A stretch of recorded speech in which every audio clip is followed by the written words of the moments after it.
নমস্কার এভরিওয়ান, সবাইকে ওয়েলকাম করছি নতুন আরেকটি রেসিপি দেখার জন্য। আশা করি আপনারা সবাই ভালো আছেন এবং সুস্থ আছেন। আজকে শুকনো চালের গুঁড়ো দিয়ে একটা ডিজাইনার পিঠা রেসিপি নিয়ে আসলাম। এই পিঠাটা দেখতে কিন্তু ভীষণ সুন্দর, তৈরি করা অনেক সহজ। যে কেউ সহজেই তৈরি করে নিতে পারবে। তাছাড়া এই পিঠাগুলো একবার তৈরি করে পুরো বছর সংরক্ষণ করেও খাওয়া যাবে। চলুন এবার মূল রেসিপিতে যাওয়া যাক। আশা করি আপনাদের ভালো লাগবে। প্রথমে চালের গুঁড়োর একটা ডো তৈরি করে নিতে হবে। তবে আপনারা চাইলে এই পিঠাটা কিন্তু আটা অথবা ময়দা দিয়েও তৈরি করে নিতে পারেন। অনেক সময় দেখা যায় হাতের কাছে চালের গুঁড়োটা থাকে না, তাই আপনারা আটা অথবা ময়দা দিয়ে সহজেই এই ধরনের পিঠাগুলো তৈরি করে নিতে পারেন। কড়াইয়ে আমি পরিমাণ মতো জল ব্যবহার করলাম। এবার স্বাদ মতো লবণ দিয়ে দিলাম। জলটাকে ভালোভাবে বলক নিয়ে আসতে হবে। আর এই পিঠাগুলো যেহেতু সংরক্ষণ করতে হবে, সেক্ষেত্রে চালের গুঁড়োর ডোটা 5-7 মিনিটের মতো লো আছে ভালোভাবে সিদ্ধ করে নিতে হবে। চালের গুঁড়ো প্রায় এখানে 200 গ্রামের মতো ব্যবহার করলাম। আর এটা শুকনো চালের গুঁড়ো, আতপ চালের গুঁড়ো। এবার একটা ঢাকনা দিয়ে প্রায় 5-7 মিনিটের মতো লো আছে ভালোভাবে সিদ্ধ করে নেব।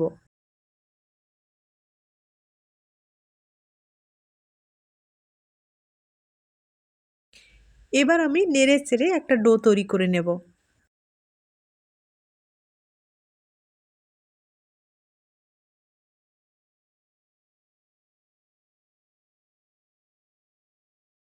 ডোটা আমি ভালোভাবে তৈরি করে নিলাম। এবার ডোটাকে খুব ভালোভাবে মথে নিতে হবে। একবারে সফট একটা ডো তৈরি করে নিতে হবে।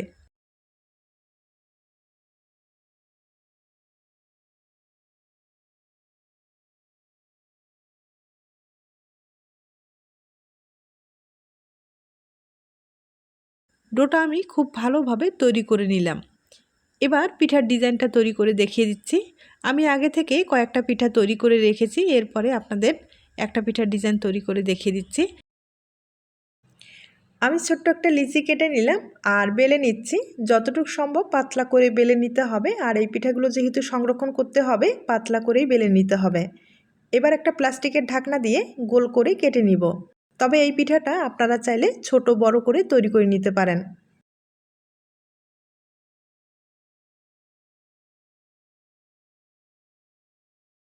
এখন আপনাদের ডিজাইনটা তৈরি করে দেখিয়ে দিচ্ছি।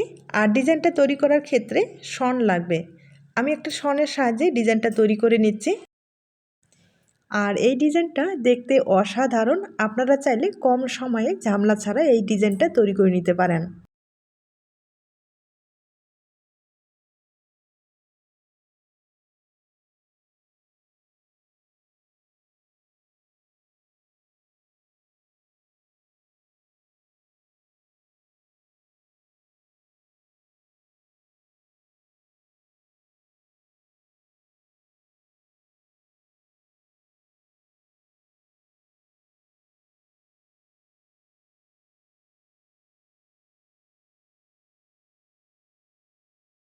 দেখতেই পারছেন একটা শন দিয়ে কতটা সহজেই এই ডিজাইনটা তৈরি করা যায়। একবারে কম সময়ে অনেকগুলো পিঠা তৈরি করা যাবে। এবার আমি সাইডের ডিজাইনটা তৈরি করে নিচ্ছি।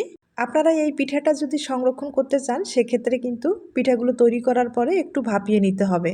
আর ভাপিয়ে নেওয়ার পরে রোদ্রে শুকাতে হবে। আর রোদ্রে শুকালেই আপনারা দীর্ঘদিন পর্যন্ত সংরক্ষণ করতে পারবেন।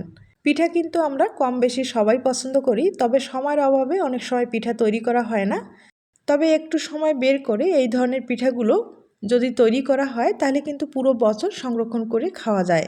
আর স্বাদে কোনো রকম কমতি হবে না। আপনারা চাইলে ট্রাই করে দেখতে পারেন। আমি একটা পিঠা তৈরি করে নিলাম আর দেখতে পারছেন কতটা সহজে পিঠাটা তৈরি করা যায়। একইভাবে আমি আরেকটা পিঠা তৈরি করে আপনাদের দেখিয়ে দিচ্ছি।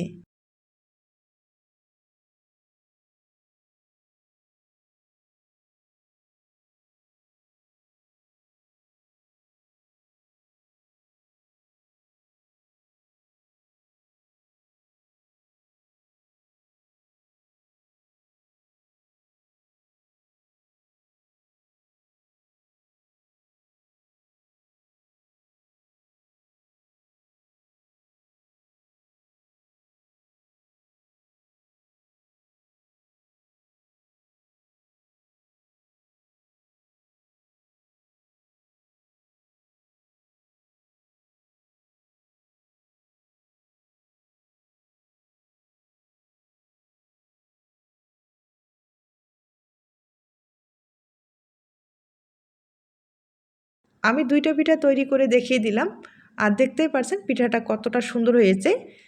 তবে এই পিঠাগুলো আমি কিন্তু সরাসরি তেলে ভেজে আপনাদের দেখিয়ে দিচ্ছি।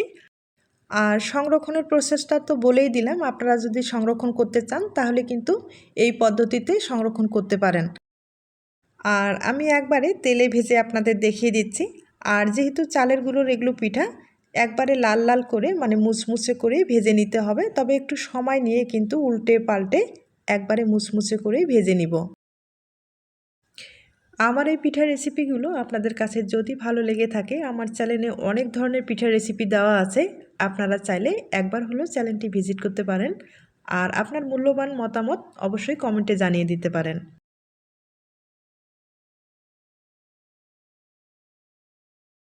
আমি একবারে মুচমুচে করে ভেজে নিব, আর একটু সময় নিয়ে ভালোভাবে ভেজে নিব।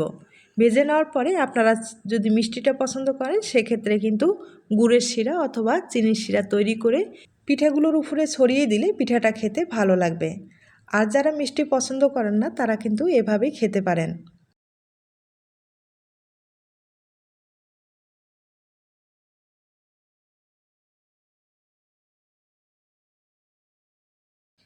পিঠাগুলো একটু সময় নিয়ে মুচমুচে করে ভেজে নিলাম, আর ভাজানোটাও কিন্তু খুব সুন্দর হয়েছে। এবার আমি তুলে নিব। এরপরে আপনাদের আমি একটা ভেঙে দেখিয়ে দিচ্ছি। তার আগে ছোট্ট একটা রিকোয়েস্ট থাকবে, পিঠার এই রেসিপিটি আপনাদের কাছে যদি ভালো লেগে থাকে বা আপনার কোনো উপকারে আসতে পারে তাহলে একটা লাইক দিতে পারেন। এবার চলুন একটা পিঠা আমি ভেঙে দেখিয়ে দিচ্ছি। আর আগে থেকে একটু গুড়ের শিরা তৈরি করে রেখেছি, পিঠাগুলোর উপরে একটু ছড়িয়ে দিচ্ছি, তাহলে পিঠাটা খেতে আরও ভালো লাগবে।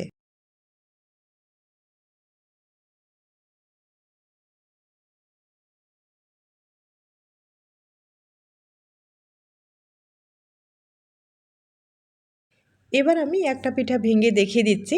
আর চালের গুঁড়োর পিঠা এগুলো কিন্তু বলার কিছুই থাকে না, একবারে মুচমুচে হয়ে থাকে। তবে খেতে কিন্তু ভীষণ টেস্টি হয়। বাড়িতে একবার হলেও ট্রাই করে দেখতে পারেন। তাহলে আজ এ পর্যন্ত, নতুন কোনো রেসিপির সাথে আবার দেখা হবে। নতুন রেসিপির জন্য সবাইকে আমন্ত্রণ রইল। সবাই ভালো থাকবেন এবং সুস্থ থাকবেন। নমস্কার।